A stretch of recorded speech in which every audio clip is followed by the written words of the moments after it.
तो अब हम डिस्कस करते हैं वेजिटेशन के बारे में कि हमारी दुनिया में जो अलग अलग तरह के जंगल पाए जाते हैं वो कौन से फैक्टर्स हैं जो ये डिसाइड करते हैं कि किस जगह में किस तरह के जंगल होंगे। और इन फैक्टर्स को ये डिस्कस करते वक्त हम एग्जाम्पल लेंगे उन जंगलों का जो जंगल हमारे हिंदुस्तान में पाए जाते हैं। तो हमारे हिंदुस्तान के जंगलों का आइडिया आपको इसी दौरान हो जाएगा। इसके बाद फिर हम डिस्कस करेंगे पूरी दुनिया के अलग अलग तरह के जंगलों के बारे में। ये चीज़ दुनिया के जंगल आपके कोर्स में नहीं है, लेकिन बस यूं ही कहानी के तौर पे सुन लीजिएगा, क्योंकि नेचर का मैजिक दिखता है यहाँ पे कि किस तरीके से इवॉल्व करते हैं जंगल हालात के मुताबिक और इतना डाइवर्सिटी हो पाती है हमारे नेचर में। उसके बाद वापस से हम लौट के आएंगे चैप्टर के बचे हुए टॉपिक्स के लिए। तो किसी भी जगह में किस तरह के जंगल पाए जाएंगे ये बेसिक तौर पे देखा जाए तो दो फैक्टर्स पे डिपेंड करता है। एक दो छोटे मोटे फैक्टर और हैं, लेकिन बेसिक फैक्टर्स दो हैं। सबसे पहला फैक्टर है कि उस जगह में पानी कितना रहता है साल भर और टेम्परेचर कितना रहता है साल भर। सिर्फ एक कुछ महीनों के लिए नहीं, साल भर की बात है। तो अब इस चीज के एग्जाम्पल्स लेते हैं, आपको क्लियर होता चला जाएगा। तो सबसे पहले मान लीजिए कोई ऐसी जगह है जहां पानी अच्छा खासा होता है, अच्छी खासी बारिश होती है और साल भर होती है। ये दोनों फैक्टर्स, अच्छी बारिश होती है और साल भर होती है, और साथ ही साथ जो टेम्परेचर है वो ठीक ठाक गर्म रहता है और साल भर ठीक ठाक गर्म रहता है। तो अब ऐसी जो जगहें हैं वहां किस तरीके के जंगल होंगे। तो सबसे पहली चीज, अब क्योंकि ऐसी जगह में पानी बहुत ज़्यादा है और हमेशा मिल रहा है, तो जितने भी पेड़ होंगे वो साल भर बढ़ेंगे। और इस वजह से, क्योंकि पेड़ साल भर बढ़ रहे हैं, इस वजह से जितने पेड़ होंगे बहुत ज़्यादा ऊंचे होंगे और बहुत बड़े बड़े पेड़ हो चुके होंगे। और ऐसे ऊंचे और बड़े पेड़ों के से जो जंगल बनेगा वो बहुत डेंस होगा, बहुत घना जंगल होगा। अब क्योंकि जंगल इतना घना है, हमेशा वहाँ पेड़ उगते रहते हैं, बढ़ते रहते हैं, जो इस जंगल के जो फ्लोर है यानी कि ज़मीन है, इसमें सनलाइट या सूरज की रोशनी बहुत कम पहुँच पाती है। यानी कि आप जब जंगलों में जा रहे होंगे आपको सूरज दिख नहीं पाएगा, इतने ज़्यादा पेड़ और इतने घने पेड़ वहाँ हैं। और क्योंकि अब वहाँ इतने सारे पेड़, इतना घना एटमॉस्फेयर है कि वहाँ कंपटीशन स्टार्ट होगा पेड़ पौधों के बीच में रिसोर्सेस के लिए, अलग अलग रिसोर्सेस के लिए, क्योंकि अब हर पेड़ को पानी चाहिए, हर पेड़ को धूप चाहिए, तो आपस में compete करेंगे वो जगह के लिए। इस वजह से वो और घना सिस्टम होता चला जाएगा।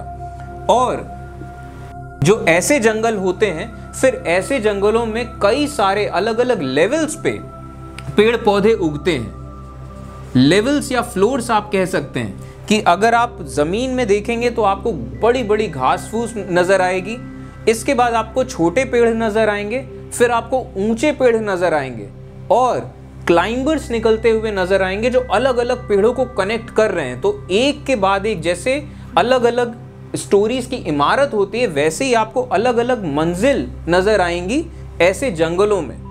और जो सबसे ऊंचे पेड़ हैं, जो सबसे ऊपर वाली लेयर है, वहां पे भी अब कंपटीशन चलेगा धूप के लिए। तो जो कुछ पेड़ हैं वो और ज्यादा एक्स्ट्रा ऊपर की तरफ निकल जाएंगे कि वो ज्यादा धूप ले सकें।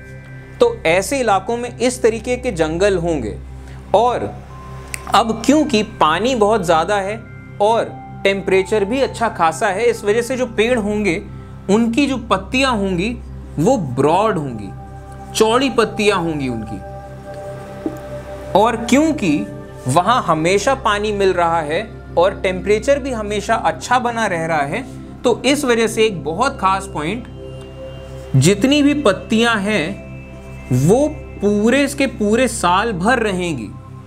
जितने भी पेड़ हैं वो अपनी पत्तियों को झाड़ेंगे नहीं, और अगर झाड़ते भी हैं तो कुछ पेड़ अलग टाइम पे झाड़ेंगे, कुछ दूसरे पेड़ अलग टाइम पे झाड़ेंगे। तो ओवरऑल देखा जाए तो जितने जंगल है वो हमेशा उनमें पत्तियां रहेंगी, वो एवरग्रीन रहेंगे। तो इस वजह से ऐसे जो जंगल होते हैं ऐसे जंगलों को कहा जाता है एवरग्रीन फॉरेस्ट। एवरग्रीन का मतलब सदाबहार, यहाँ हमेशा पत्तियां रहेंगी, ये जंगल हमेशा बिल्कुल सदाबहार रहेंगे। और ऐसे जंगल कहाँ पाए जाते हैं? जहाँ इतना बारिश हो लगातार साल भर हो और टेम्परेचर भी गर्म रहे, हमेशा साल भर रहे, ऐसा सिर्फ ट्रॉपिकल एरियाज में होता है। तो इस वजह से ऐसे जंगलों को कहा जाता है ट्रॉपिकल एवरग्रीन फॉरेस्ट। अब मान लीजिए ऐसी जगह है जहाँ पानी अच्छा होता है लेकिन साल भर नहीं होता है। एक मौसम आया तो बहुत अच्छी बारिश हुई, लेकिन उसके बाद फिर से पानी कम हो गया, अब थोड़ा सा सूखा होने लग रहा है। इसके बाद टेम्परेचर अच्छा है और साल भर ठीक ठाक है। तो अब ऐसी जगहों में जो पेड़ उगेंगे, अब क्योंकि पानी उनको साल भर नहीं मिल रहा है तो साल भर नहीं उगेंगे। Do not grow all year, पूरे साल भर नहीं उगने वाले वो, तो पूरे साल भर नहीं उगेंगे। इस वजह से वो थोड़े से कम लंबे होंगे, थोड़े से कम बड़े होंगे, और ऐसे पेड़ों को मिला के जो जंगल बनेगा वो थोड़ा सा कम डेंस होगा, थोड़ा सा कम घना जंगल होगा। और गर्मियों के टाइम में जब ये पानी थोड़ा सा कम होगा, क्योंकि सीजनल बारिश हो रही है, एक सीजन में हो रही है फिर नहीं हो रही है, तो जो पेड़ हैं वो पानी बचाने के लिए, अब क्योंकि पानी की कमी होगी तो वो शेड करेंगे अपनी पत्तियों को। और कब करेंगे? पानी बचाने के लिए समर्स में, जब गर्मियों का मौसम होगा तो पानी बचाने के लिए वो अपनी पत्तियों को झाड़ देंगे। और पत्तियों को गिरा देना या झाड़ देना, इसको लैटिन भाषा में कहा जाता है डेसीडियर। और यहीं से ऐसे तरह के जंगलों का नाम आता है डेसीडियस। डेसीडियस का मतलब गिरा देना, यानी कि ऐसे जंगल अपनी पत्तियां गिरा देते हैं। और ऐसे जंगल कहाँ पाए जाते हैं? डेसीडियस, जहां पे सीजनल बारिश होती है और मौसम ठीक ठाक रहता है। तो ऐसी जगहें या ऐसे जंगल पाए जाते हैं ट्रॉपिकल एरियाज में। तो इस वजह से ऐसे जंगलों को कहा जाता है ट्रॉपिकल डेसीडियस। और ट्रॉपिकल डेसीडियस को ही आप सीजनल, ट्रॉपिकल सीजनल भी कह सकते हैं, क्योंकि सीजनल बारिश पे ही डिपेंड करते हैं। और ट्रॉपिकल डेसीडियस जो जंगल हैं, ये जंगल हमारे देश में पाए जाते हैं। इनफैक्ट हमारे देश के मैक्सिमम इलाके में ट्रॉपिकल डेसीडियस फॉरेस्ट हैं। और यूपी, एमपी, छत्तीसगढ़, झारखंड, आंध्र, ये सब जितने इलाके यहाँ ट्रॉपिकल डेसीडियस फॉरेस्ट हैं। तो इस वजह से इन फॉरेस्ट को मॉनसून फॉरेस्ट भी कहा जाता है, क्योंकि मॉनसून रेंज की वजह से हैं। तो ट्रॉपिकल डेसीडियस और ये जो ट्रॉपिकल एवरग्रीन थे, इनका भी मैं आपको जगह बता दूं। ट्रॉपिकल एवरग्रीन हमारे दुनिया के ट्रॉपिकल इलाकों में पाए जाते हैं, चाहे वो साउथ अमेरिका हो, चाहे अफ्रीका हो, चाहे इंडोनेशिया, फिलीपींस। और अगर हमारे देश की बात करी जाए तो जो वेस्टर्न घाट्स वाला इलाका है और जो नॉर्थ ईस्टर्न स्टेट्स हैं, जो बिल्कुल ट्रॉपिक ऑफ कैंसर के आसपास आते हैं, वहां पे ये ट्रॉपिकल एवरग्रीन फॉरेस्ट पाए जाते हैं। तो दो तरह के फॉरेस्ट हम क्लियर हो गए हमें, और ये दोनों तरह के फॉरेस्ट हमारे देश में भी पाए जाते हैं। अब तीसरे तरह के जो जंगल होते हैं, जो हमारे देश में खास तौर पे हैं, वो ऐसी जगहों में है जहाँ पानी बहुत कम पाया जाता है और साल भर कम रहता है। और जबकि टेम्परेचर देखा जाए तो साल भर गर्म रहता है। तो अब ऐसे इलाकों में क्योंकि पानी कम है, तो इस वजह से या तो फिर वहाँ बड़े पेड़ नहीं होंगे, या तो फिर वहाँ पे छोटी बहुत घास होगी, या फिर वहाँ श्रब्स होंगे, यानी कि जो छोटे से पेड़ होते हैं। तो या तो फिर ये होगा, और हो सकता है कि कोई भी पेड़ पौधे ना हो, ये भी हो सकता है। इन इलाकों को कहा जाता है सेमी एरिड, यानी कि ये रेगिस्तानी इलाके हैं लेकिन हल्का फुल्का मॉइस्चर है। ऐसे इलाकों में ग्रास और श्रब्स होते हैं। और जो एरिड इलाके होते हैं, यानी कि पूरी तरीके से जो सूखे होते हैं और पूरी तरीके से रेगिस्तान होते हैं, वहाँ फिर कोई वेजिटेशन या कोई पेड़ पौधे नहीं पाए जाते हैं। और इन इलाकों में जो हल्के फुल्के जो श्रब्स या जो छोटे मोटे जो पेड़ पाए जाते हैं, वो किस तरीके के होते हैं? अब क्योंकि पानी कम है तो ये पेड़ हमेशा कोशिश करते हैं कि पानी बचा के रखें, और इस वजह से इनके अंदर मॉडिफिकेशन होते हैं। इन पेड़ों के अंदर इनकी जो पत्तियां हैं वो इतनी पतली होती चली जाती हैं कि वो एक कांटे के जैसी हो जाती हैं, कि जिससे कि पानी इनसे उड़ ना सके इनकी पत्तियों से।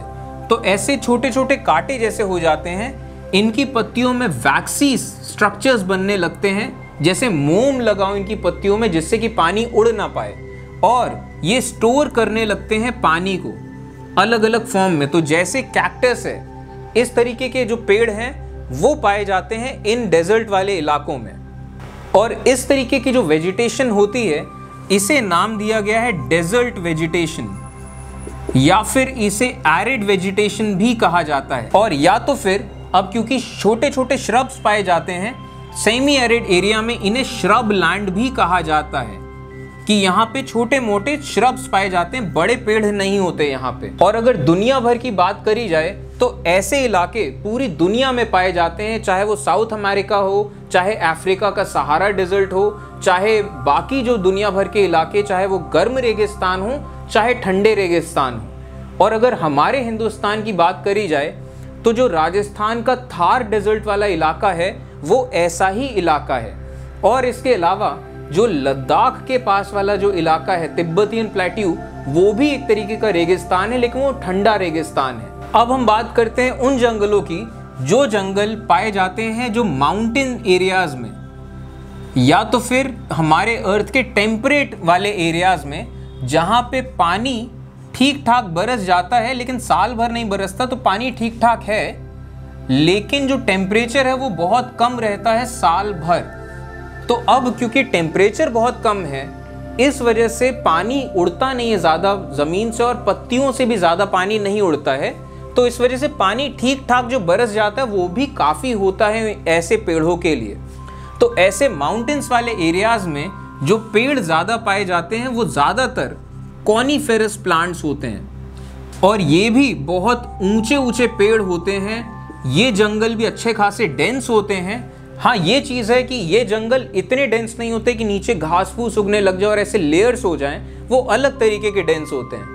तो ऐसा जो वेजिटेशन होता है आमतौर पे देखा जाए तो इसे या तो फिर एल्पाइन वेजिटेशन भी कहा जाता है, या इसे माउंटेन वेजिटेशन भी कहा जाता है कई इलाकों में। या हमारे ऐसा जो मौसम है ये हमारी अर्थ के टेम्परेट एरियाज में पाया जाता है खास तौर पे, तो इसे टेम्परेट फॉरेस्ट भी कहते हैं, टेम्परेट। और टेम्परेट एरियाज में भी ऐसे कई इलाके हैं जहाँ बहुत ही ज़्यादा ठंडक पड़ती है। तो टेम्परेट एरियाज में भी ये दो तरीके के हैं। एक होते हैं टेम्परेट एवरग्रीन, यानी कि ये ठंडे इलाकों के कॉनिफेरस प्लांट्स हैं, हमेशा इनमें पत्तियां रहती हैं। लेकिन टेम्परेट इलाकों के ऐसे इलाके जहां बहुत ही ज़्यादा ठंडक होती है, वहां ये भी पत्तियां अपनी छोड़ देते हैं, ऐसे पेड़ पौधे भी। और ये कब होता है? बहुत ज़्यादा सर्दियों में। और ऐसा इसलिए सर्दियों से बचने के लिए। तो ये भी डेसिडियस हो सकते हैं। तो डेसिडियस सिर्फ वो रेन फॉरेस्ट वाले डेसिडियस नहीं होते, टेम्परेट डेसिडियस भी होते हैं, और ये सर्दियों में अपनी पत्तियां झाड़ देते हैं ठंडक से बचने के लिए। और ये इस तरीके से इवॉल्व होते हैं कि ये स्नो को झेल सके, बर्फ को, और इनका जो शेप होता है इस तरीके का होता है कि बर्फ इनमें जमा होकर इनको तोड़ ना दे। और पूरी दुनिया में तो अलग अलग हिस्सों में पाए ही जाते हैं, अलग अलग फॉर्म्स में टेम्परेट फॉरेस्ट, और बहुत खूबसूरत पेड़ भी होते हैं इनमें। और हमारे देश की बात करी जाए तो जो हिमालयन रेंजेस वाला इलाका है, जो माउंटेनियस इलाका, वहाँ पे ऐसे पेड़ पाए जाते हैं, ऐसे जंगल पाए जाते हैं। अब अगले तरह के जो जंगल हमारे देश में पाए जाते हैं वो पाए जाते हैं सलाइन वाटर में, जहाँ नमकीन पानी होता है समंदर के किनारे। तो ऐसे जो जंगल होते हैं उन्हें कहते हैं मैंग्रोव फॉरेस्ट्स।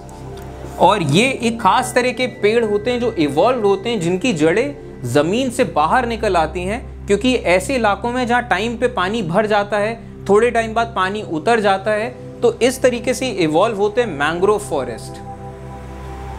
और हमारे देश में देखा जाए तो जो सुंदरबन डेल्टा वाला एरिया है, वहाँ पे बेसिक तौर पे ऐसे मैंग्रोव्स पाए जाते हैं।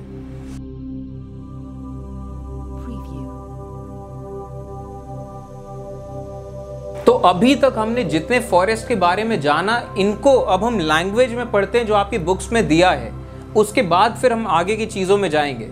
The grasses, shrubs and trees that grow naturally without any human interference or help from human beings are called natural vegetation. तो ऐसी जो घास फूस है, जो घास उगती हैं, जो shrubs हैं, shrubs यानी कि जो छोटे वाले पेड़ होते हैं, और जो ऐसे प्रॉपर फुल फ्लेजेड जो पेड़ होते हैं, ऐसे जो grasses, shrubs और ऐसे trees जो नेचर के तौर पे उगते हैं, नेचुरली उगते हैं विदाउट एनी ह्यूमन इंटरफेरेंस, तो इसे कहा जाता है नेचुरल वेजिटेशन। अगर ऐसा हो कि इंसानों ने जो जंगल बनाए, कि खुद उन्होंने सारे पेड़ लगाए, उसे नेचुरल वेजिटेशन नहीं आर्टिफिशियल वेजिटेशन कहेंगे। जो नेचर से खुद से उग गए हैं जो जंगल, वो है natural vegetation. Natural vegetation depends upon climate, rainfall, temperature, photo period and land elevation and soil. तो नेचुरल वेजिटेशन बेसिक तौर पे डिपेंड करता है कि उस जगह का क्लाइमेट क्या है, और क्लाइमेट में कौन सी चीजें आती हैं, कितनी बारिश होती है, कितना टेम्परेचर है वहां का, और फोटो पीरियड यानी कि कितनी धूप या कितनी रोशनी पड़ रही है सूरज की वहां पे। और इसके बाद और जो एक छोटे फैक्टर हैं, वहां की जमीन कैसी है, वहां की ऊंचाई कैसी है, वहां की मिट्टी कैसी है। तो जो सबसे पहले तरह के जंगल हैं हमारे देश में, वो है tropical rain forests. These forests are found in areas that receive heavy rainfall, making them so dense that very little sunshine reaches the surface. तो ऐसे जंगल जहां बहुत ज़्यादा रेनफॉल होती है, बहुत ज़्यादा बारिश होती है, साल भर होती है, ऐसे रेनफॉल बहुत ज़्यादा डेंस होते हैं, बहुत घने होते हैं, इतने घने कि वहाँ बहुत कम सूरज की रोशनी पहुँच पाती है नीचे के सरफेस तक। ऐसे रेनफॉल्स मतलब ऐसे जंगलों को कहा जाता है tropical rain forest. Many trees found in these forests shed their leaves at different times around the year and thus the forest appears green always। तो अब ऐसे जंगलों में जितने भी पेड़ हैं वो अलग अलग टाइम में अपनी पत्तियां शेड करते हैं। शेड का मतलब झाड़ देना, गिरा देना। तो ऐसे अलग अलग पेड़ अपनी पत्तियों को अलग अलग टाइम पे झाड़ते हैं। तो इस वजह से जो जंगल है, एक टोटल जंगल के तौर पे देखा जाए तो ऐसा नहीं कि सारे पेड़ों की पत्तियां एक साथ झड़ गई तो आपको दिखाई देने लगा कि जंगल सूना लग रहा है।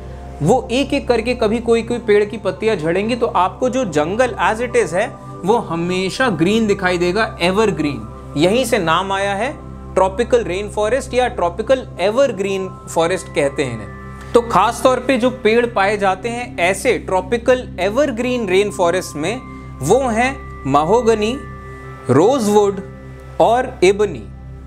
और ऐसे ट्रॉपिकल एवरग्रीन रेन फॉरेस्ट हमारे देश में पाए जाते हैं अंडमान एंड निकोबार आइलैंड्स में। यहाँ इतनी ज़्यादा बारिश होती है। इसके बाद नॉर्थ ईस्टर्न स्टेट्स जो हैं, इसके बाद वेस्टर्न घाट्स में, और वेस्टर्न घाट्स के भी वेस्टर्न स्लोप में। और वेस्टर्न घाट्स के वेस्टर्न स्लोप में ज़्यादातर क्यों? क्योंकि ये हमारे देश का जो टिप है, इधर का हिस्सा वेस्टर्न घाट्स है, ये इधर पहाड़ों की लाइन है।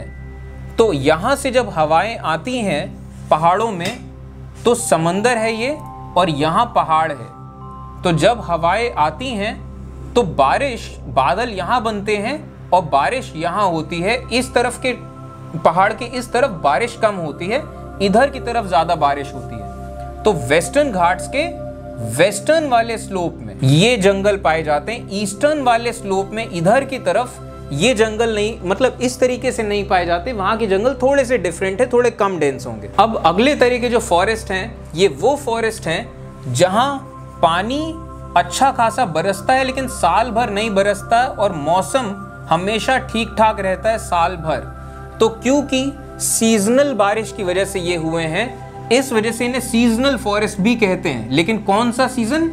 Monsoon season. इस वजह से मॉनसून फॉरेस्ट, और इन्हें सीजनल फॉरेस्ट भी कहते हैं, ट्रॉपिकल सीजनल फॉरेस्ट। हिंदुस्तान में इन्हें मॉनसून फॉरेस्ट भी कहते हैं। और ये बहुत ज़्यादा डेंस नहीं होते, उतने डेंस नहीं होते जितने ट्रॉपिकल एवरग्रीन होते हैं। और ये क्योंकि गर्मियों के सीजन में पानी की कमी हो जाती है, तो गर्मियों में ये अपनी पत्तियों को झाड़ देते हैं जिससे कि पानी बचा सकें।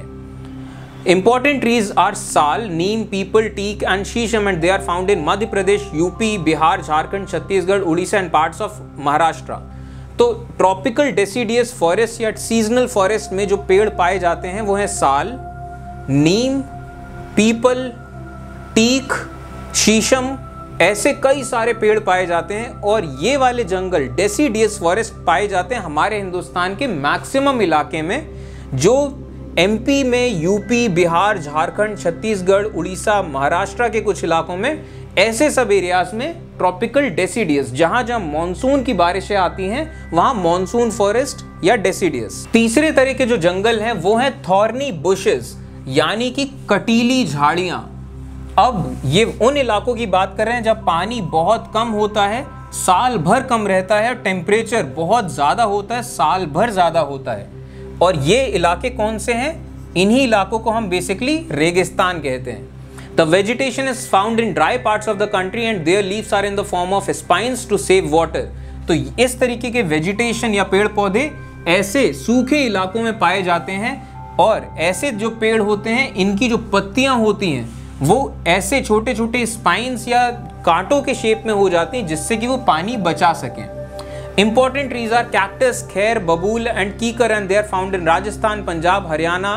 तो खास तौर पे जो ऐसे पेड़ पाए जाते हैं वो है कैक्टस, खैर, बबूल और कीकर, खास पेड़ ये हैं। और ऐसे थॉर्नी बुशेस पाए जाते हैं जहां बहुत सूखे इलाके हैं, खास तौर पे जो राजस्थान का इलाका है, पंजाब के कुछ इलाकों में, हरियाणा के कुछ इलाकों में, गुजरात के कुछ इलाके, इसके बाद eastern slopes of western Ghats. Western Ghats के ईस्टर्न स्लोप्स में ऐसे थॉर्नी बुशेस पाए जाते हैं क्योंकि वहां बारिश बहुत कम होती है। अब अगले तरह के फॉरेस्ट हैं माउंटेन वेजिटेशन, जो पहाड़ी इलाकों में पाए जाते हैं, यानी कि पानी ठीक ठाक उनको मिलता है, साल भर भले ना मिले, और टेम्परेचर लेकिन इतना कम रहता है साल भर कि वहां पानी की कमी इतना इफेक्ट नहीं करती है। Vegetation on mountains changes in height because as the height increases vegetation drops. तो अब ये जो वेजिटेशन है, पेड़ पौधे, ये पहाड़ी इलाकों में ये बदल जाते हैं। क्यों? क्योंकि जैसे ही हाइट बढ़ती है टेम्परेचर बहुत कम हो जाता है। At a height of about 1500 to 2500 meters, most trees are conical in shape and are known as coniferous trees। तो अब इतनी हाइट में जो पेड़ होते हैं वो कोनिकल फॉर्म ले लेते हैं और इनको कॉनिफेरस ट्रीज कहा जाता है। और खास तौर पे जो पेड़ पाए जाते हैं वो होते हैं चीड़, पाइन के पेड़ और देवदार के पेड़। ये खास तौर पे पाए जाते हैं ऐसे पहाड़ी इलाकों में। तो अब जो लास्ट तरह के जंगल हमारे देश में पाए जाते हैं वो है मैंग्रोव फॉरेस्ट। और ये मैंग्रोव फॉरेस्ट ऐसे इलाकों में होते हैं जहां समंदर बढ़ जाता है तो वहां पानी भर जाता है, समंदर जब पीछे जाता है तो वो फिर से जमीन आ जाती है। तो ऐसे जो दलदली इलाके होते हैं, और खास तौर पे ये वो पानी होता है जो सलाइन वाटर होता है, समुद्री पानी, नमकीन पानी। तो वहां पे इस तरीके से जंगल उभरते हैं कि उनकी जड़ें बाहर की तरफ होती हैं और ऐसे पेड़ जमीन में भी रह सके, पानी में भी रह सके, उन्हें कहते हैं मैंग्रोव फॉरेस्ट। और ये ज्यादातर पाए जाते हैं जो सुंदरबन डेल्टा वाला इलाका है, जहां गंगा और ब्रह्मपुत्र नदी के डेल्टास बनते हैं। इसके बाद अंडमान एंड निकोबार आइलैंड्स में भी। और सुंदरबन, ये जो नाम है इस डेल्टा का, ये नाम आया है, एक पेड़ होता है सुंदरी, और ये मैंग्रोव ट्री है, एक बहुत कॉमन मैंग्रोव ट्री, और इससे नाम आया इस जगह का सुंदरबन डेल्टा। तो हमारे हिंदुस्तान में जितने भी 5 तरह के जंगल हमने डिस्कस कर लिए। दुनिया के जितने जंगल हैं वो कभी मैं बाद में बताऊंगा, क्योंकि चैप्टर का लेंथ बहुत ज़्यादा हो रहा है। उस पर मैं कभी अलग वीडियो बनाऊंगा पूरी दुनिया के जंगलों का, उसको भी शामिल करूंगा कॉमन मैन्स नॉलेज वाली प्लेलिस्ट में। फिलहाल हम इस चैप्टर पे ही स्टिक रहते हैं। तो अब हमारा अगला टॉपिक है इम्पोर्टेंस ऑफ फॉरेस्ट, यानी कि जितने भी जंगल होते हैं उनका महत्व क्या है, यानी कि वो ज़रूरी क्यों है। Forests perform a lot of functions and they are extremely useful to humans. They release oxygen and absorb carbon dioxide, and the roots of trees bind the soil and stop wind and water from eroding it away. तो जितने भी ये जंगल होते हैं वो बहुत important काम करते हैं और बहुत यूजफुल होते हैं हम इंसानों के लिए। वो ऑक्सीजन रिलीज करते हैं, वही ऑक्सीजन जिसको हम अंदर लेते हैं अपनी बॉडी में सांस लेते वक्त, और जिसकी वजह से हम जिंदा रह पाते हैं। और हम जो सांस छोड़ते हैं, कार्बन डाइऑक्साइड छोड़ते हैं, उसे ये पेड़ पौधे एब्जॉर्ब करते हैं। तो ये एक बैलेंस बना रहता है इस हवा का, इन जंगलों की वजह से और इन पेड़ों की वजह से। इसके बाद इन पेड़ों की जो रूट्स हैं, जो इनकी जड़ें हैं, वो बाइंड करके रखती हैं, वो जोड़ के रखती हैं, बिल्कुल टाइटली पकड़ के रखती हैं जितनी भी मिट्टी होती है। और इस वजह से जब हवा चलती है या बहता हुआ पानी जाता है तो वो मिट्टी को बहा नहीं ले जाता है पूरी तरीके से। मिट्टी ऑब्वियसली बहेगी, थोड़ा सा हवा उड़ा के लेके जाएगी, लेकिन क्योंकि ये पेड़ मिट्टी को थामे रहते हैं तो ज़्यादा मिट्टी बह के नहीं चली जाती है। क्योंकि अगर ये पेड़ नहीं होंगे तो अगर पानी बहेगा या हवा चलेगी तो बहुत सारी मिट्टी उड़ा के ले जाएगी, तो उसकी वजह से वो जगह जो है वो बंजर होती चली जाएगी, क्योंकि टॉप सॉइल इरोड हो जाएगी। तो ऐसा जो इरोजन होता है या फिर इरोडिंग सरफेसेस जो होती हैं, इस इरोजन को रोकती हैं ये जो पेड़ों की जड़ें होती हैं। इस वजह से ये वॉशिंग अवे रुक जाता है उस मिट्टी का। They provide us with timber for furniture, fuel, wood, fodder, medicinal plants, herbs, lac, honey, gum, etc. तो इन जंगलों से हमें कई तमाम तरह की चीज़ें मिलती हैं जो हमारे लिए बहुत यूज़फुल हैं, जैसे कि टिम्बर यानी कि लकड़ी हमारे अलग अलग फर्नीचर बनाने के लिए।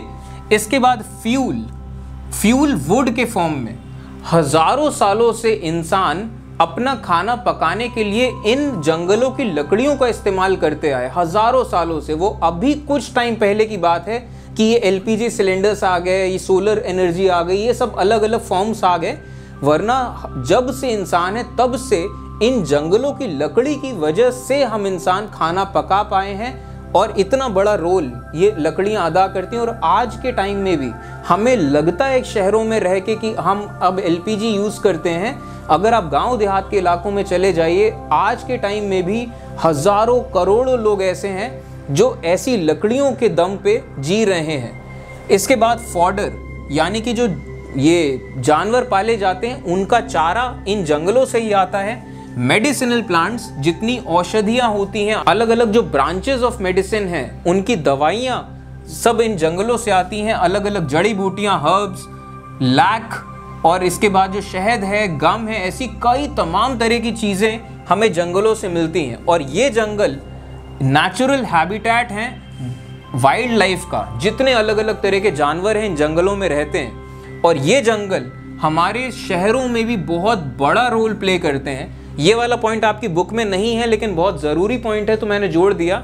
इस पे मैं कभी अलग से वीडियो बनाऊंगा, उसको भी शामिल करूंगा कॉमन मैन्स नॉलेज प्लेलिस्ट में। अब हमारा अगला टॉपिक है कंजर्विंग फॉरेस्ट, यानी कि पेड़ पौधों को, जंगलों को बचाना। Reckless cutting of trees has destroyed forest biomes to a large extent. तो जो रेकलेस का मतलब होता है बेतरतीब, तो पेड़ों की बेतरतीब कटाई चल रही है आज के टाइम में, क्योंकि इन पेड़ों से हमें इतना कुछ मिलता है। और उन जंगलों को हटा के जो ज़मीन मिलती है उनसे हमें कई सारे मिनरल्स मिलते हैं। तो इस वजह से जितनी अलग अलग देशों की सरकारें हैं और अलग अलग जो देशों की क्या, जो प्राइवेट कंपनीज हैं, बड़े बड़े कॉरपोरेशंस, वो क्या करते हैं, इन जंगलों को साफ करते हैं, उनसे अलग अलग प्रोडक्ट्स बनाए जाते हैं। वो प्रोडक्ट्स फिर इंसान यूज़ करते हैं, वो इकोनॉमी का हिस्सा हैं। और एक और चीज़ आपको बताऊं, इंसानों को जितनी चीज़ें चाहिए उनसे कहीं ज़्यादा चीज़ें बनाई जाती हैं, क्योंकि बनेगा तो बिकेगा, बिकेगा तो पैसा मिलेगा, तो एम्प्लॉयमेंट आएगा, तो जाके इकोनॉमी बेहतर होगी, तो जाके पैसा मिलेगा वर्कर्स को भी और बड़े बड़े कॉरपोरेशंस को भी। तो इस वजह से ज़्यादा बने, ज़्यादा से ज़्यादा बिके, ये हमारे दुनिया का इकोनॉमी का बेस है। कुछ हो चाहे ना हो, सामान बनना चाहिए, ज़्यादा से ज़्यादा बिकते रहना चाहिए, ज़्यादा से ज़्यादा। और जितने सरकारें हैं, हमने पूरी दुनिया को अलग अलग देशों में बांट दिया है। और जो अमीर देश हैं वो मस्त हैं अपनी दुनिया में, जो गरीब देश हैं उनको छोड़ दिया गया कि तुम गरीब हो, तुम अपना देखो, तुम अपना जानो। ये इस चीज़ के बावजूद कि पूरी दुनिया को निचोड़ के चूसने के बाद ही वो अमीर देश अमीर हो पाए हैं, लेकिन अब क्योंकि सारे देश आज़ाद हैं तो अब गरीब देशों को छोड़ दिया गया है कि तुम्हें अगर अपने लोगों को खाना देना है, तुम्हें अपने लोगों को रिटायरमेंट पेंशन्स देना है, तो तुम्हारी ये जिम्मेदारी है। तो अब गरीब देशों को पैसा लाना ही लाना है, तो अब उनको इकोनॉमिक एक्टिविटीज़ करनी पड़ेंगी। तो इकोनॉमिक एक्टिविटीज़ के लिए उन्हें पेड़ काटने पड़ेंगे, जंगल काटने पड़ेंगे इकोनॉमी के लिए। तो ऐसे बहुत सारे लूप होल्स हैं हम इंसानों के सिस्टम्स में जो ऐसा करते रहना पड़ेगा। हमारी इकोनॉमी बसी ही इस फाउंडेशन पे है कि हम हमारे अर्थ से कितना एक्सट्रैक्ट कर पाते हैं। तो ये जो चीज हो रही है, हमारे रेकलेस कटिंग हो रही है, अंधाधुंध कटाई चल रही है पेड़ पौधों की, जंगलों की, इसकी वजह से जो फॉरेस्ट बायोम्स हैं बहुत ज्यादा ये खतरे में है। ऐसे जंगल जो लाखों करोड़ों साल वो बर्दाश्त कर गए हर तरीके का कंडीशन और बरकरार हैं, वो जंगल हम इंसानों को बर्दाश्त नहीं कर पाए। और हो सकता है जिस तेजी से हम जंगल काट रहे हैं, 100 साल के अंदर, आगे आने वाले 100 साल के अंदर ज्यादातर जितने रेन फॉरेस्ट हैं, ज्यादातर ऐसे बड़े जंगल खत्म हो चुके होंगे। और जब ये खत्म हो चुके होंगे तो शायद क्या, जैसे हालात चल रहे हैं हम इंसानों के, देख के लगता है कि 200 साल या 300 साल मैक्सिमम अगर जिंदा रह गए एक सिविलाइजेशन के तौर पे तो, लेकिन हालात देख के लगता है कि मैक्सिमम 100, 150, 200 सालों में हम सिविलाइजेशन के तौर पे खत्म हो सकते हैं। तो ये इस वजह से, क्योंकि कई सारे रीजंस हैं। एक रीजन ये कि फॉरेस्ट बायोम्स खत्म हो रहे हैं। बायोम्स का मतलब क्या होता है? बायोम्स यानी कि एक पर्टिकुलर एरिया जहां पे जमीन है, पेड़ पौधे हैं, पानी है और एक पूरा इकोसिस्टम बना हुआ है बायोडाइवर्सिटी का, कि अलग अलग तरह के उसमें जीव जंतु जानवर भी हैं। तो फॉरेस्ट बायोम्स खत्म हुए जा रहे हैं। We should plant more trees, spread awareness about the importance of trees and protect the existing ones. तो अब इन जंगलों को बचाने के लिए, हमारे क्लाइमेट चेंज को रोकने के लिए, इकोसिस्टम बचाने के लिए हमें क्या करना पड़ेगा? हमें कई सारे पेड़ लगाते रहने पड़ेंगे और इसके बाद हमें अवेयरनेस बढ़ाना पड़ेगा चीज़ों को लेके कि कितना ज़रूरी है फॉरेस्ट के लिए। अब ये सब तो ऐसी बातें, इनका कोई फ़ायदा फ़र्क नहीं है। सबसे खास चीज़ ये, प्रोटेक्ट द एग्जिस्टिंग वंस। नए पेड़ आप कहाँ लगाएंगे? आप कॉलोनी में रहते हैं, आप कॉलोनी में कितने पेड़ लगा देंगे? क्योंकि एक्चुअली जंगल जहाँ कट रहे हैं हज़ारों सैकड़ों किलोमीटर दूर, वहाँ तो आप जा नहीं सकते। तो कितने पेड़ आप लगा देंगे खुद से और कितनी अवेयरनेस आप फैला देंगे पूरी दुनिया से?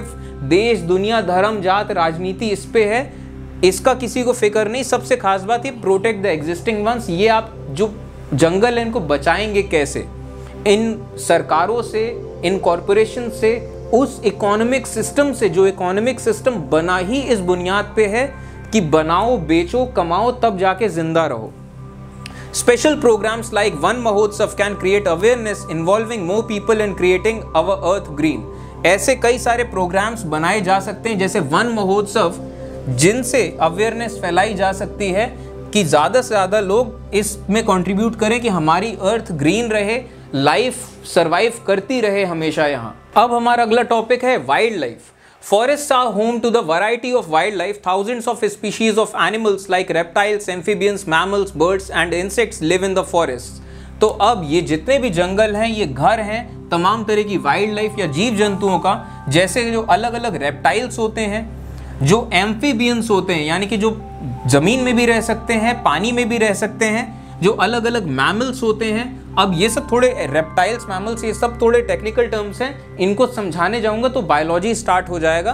तो फिलहाल बस आप फोटोज से काम चला लीजिए, समझने की कोशिश करिए। जो पंछी हैं और जितने भी तमाम तरह के इंसेक्ट या जो कीड़े मकोड़े हैं, ऐसे तमाम तरह के जीव जंतु रहते हैं इन जंगलों में। इसके बाद जो टाइगर है, ये हमारा नेशनल एनिमल है और ये हमारे देश के कई अलग अलग पार्ट्स में पाया जाता है।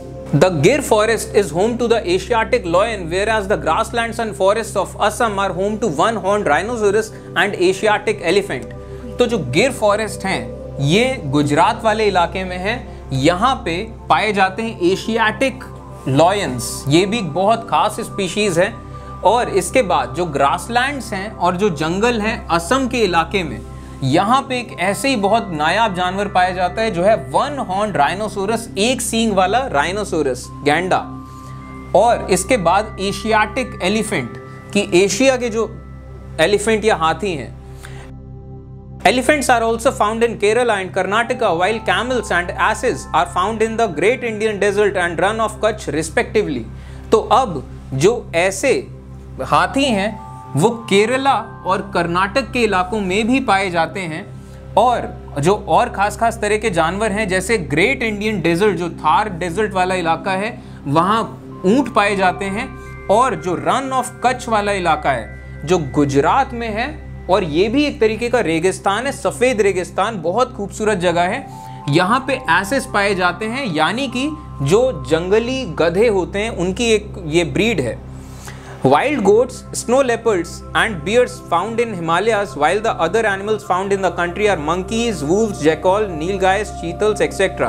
इसके बाद जो जंगली बकरियां हैं, स्नो लेपर्ड हैं जो पहाड़ी इलाकों में पाए जाते हैं, अलग अलग जो ये भालू हैं, ऐसे कई जानवर पाए जाते हैं हिमालय वाले इलाके में। इसके बाद अलग अलग तरह के मंकी, जो बंदर हैं, लंगूर हैं, जो अलग अलग वूल्स हैं, जो भेड़िए हैं, जैकाल हैं, जो नील गाय होती हैं, जो चीतल होते हैं, ऐसे कई तमाम अलग अलग तरह के जानवर पाए जाते हैं हमारे देश में। India is equally rich in bird life.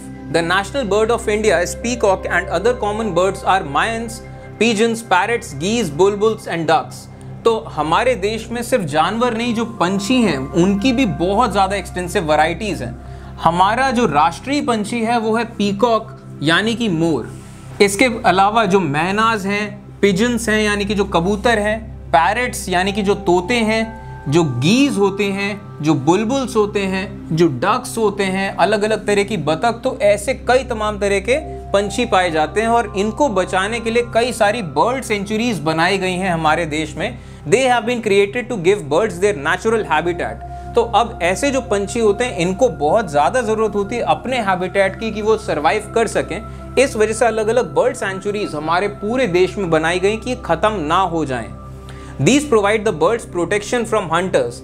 तो ऐसे बर्ड सेंचुरीज इन पंछियों को प्रोटेक्शन देते हैं जो हंटर्स हैं, जो पंछियों का शिकार करते हैं या उनको पिंजड़ों में रखने के लिए पकड़ते हैं, ऐसे हंटर्स से बचाते हैं। और ख़ास तौर पे सबसे बड़ी बात, उनको वैसा नेचुरल एनवायरनमेंट देते हैं, क्योंकि जैसे जैसे शहर बढ़ते जा रहे हैं, जंगल काट काट के शहर बन रहे हैं, तो उनका हैबिटेट खत्म हो जा रहा है पंछियों का।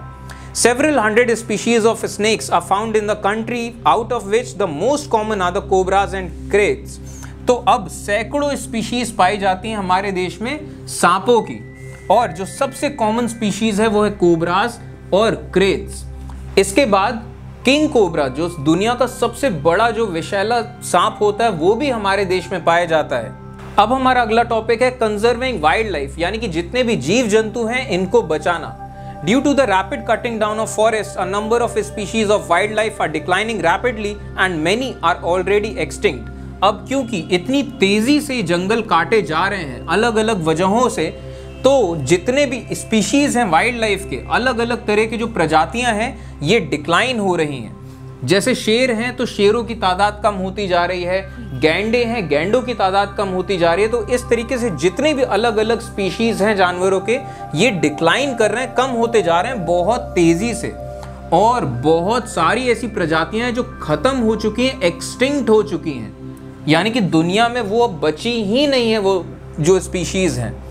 Many centuries, national parks and biosphere reserves have been built to protect the wildlife, and projects like Project Tiger and Project Elephant have been started. तो अब कई सारी ऐसी सेंचुरीज बनाई गई हैं, नेशनल पार्क्स बनाए गए हैं, बायोस्फीयर रिजर्व्स बनाए गए हैं, जिनको इस वजह से बनाया गया कि वो उन वाइल्ड लाइफ के उन स्पीशीज को बचाया जा सके। जैसे कि प्रोजेक्ट टाइगर और प्रोजेक्ट एलिफेंट, ऐसे प्रोजेक्ट्स चलाए गए हैं उन पर्टिकुलर जानवरों को बचाने के लिए। अब ये जितने भी अलग अलग तरह के जीव जंतु हैं, पहली बात तो इनकी तादाद इसलिए भी कम हो रही है क्योंकि जंगल कम होते जा रहे हैं, तो इस वजह से इनको रहने की जगह ही नहीं मिल पाती है। और दूसरी चीज़, जंगलों में भी इनको मारा जाता है, और मारा क्यों जाता है?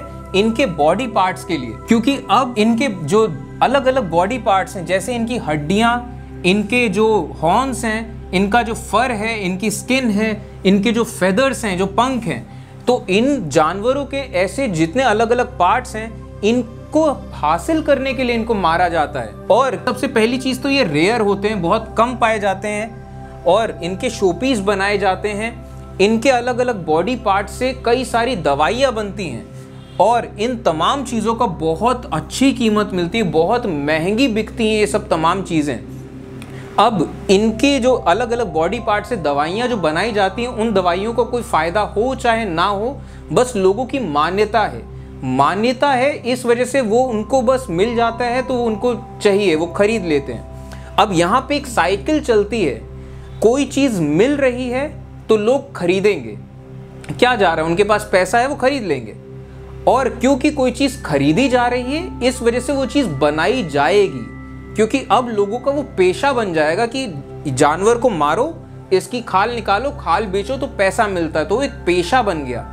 तो अब प्रोफेशन है उनका, वो कुछ भी करेंगे, वो यही काम करेंगे, तो एक साइकिल बन जाता है। अब क्योंकि वो चीज़ बेच रहे हैं तो बिक रही है, और क्योंकि बिक रही है तो लोग बेचेंगे भी, तो ये साइकिल इस तरीके से चलती रहती है। और इससे होता क्या, जानवर मारे जाते रहते हैं, चाहे जितनी कोशिश कर लीजिए। पोचिंग है, पोचिंग का मतलब यही होता है कि जब ऐसे जानवरों को इल्लीगल तौर पे मारा जाता है, उनको कैद किया जाता है, और उनके बॉडी पार्ट्स के लिए खास तौर पे जब पोचिंग करते हैं उनकी। और हम कैसे कंट्रीब्यूट कर सकते हैं कि इस वाइल्ड लाइफ को बचाया जाए, कि जो ऐसी जो चीज़ें हैं जो अलग अलग जानवरों के बॉडी पार्ट से मिलके बनी हैं या फिर कुछ भी, इनको नहीं खरीदना है।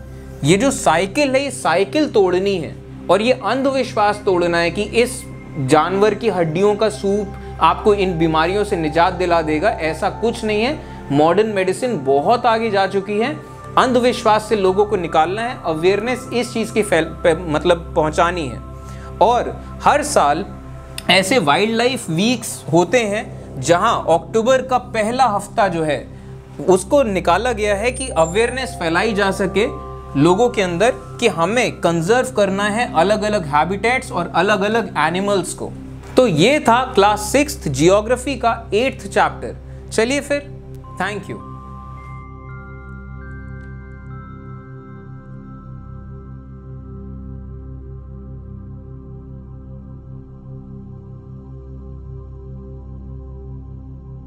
Preview.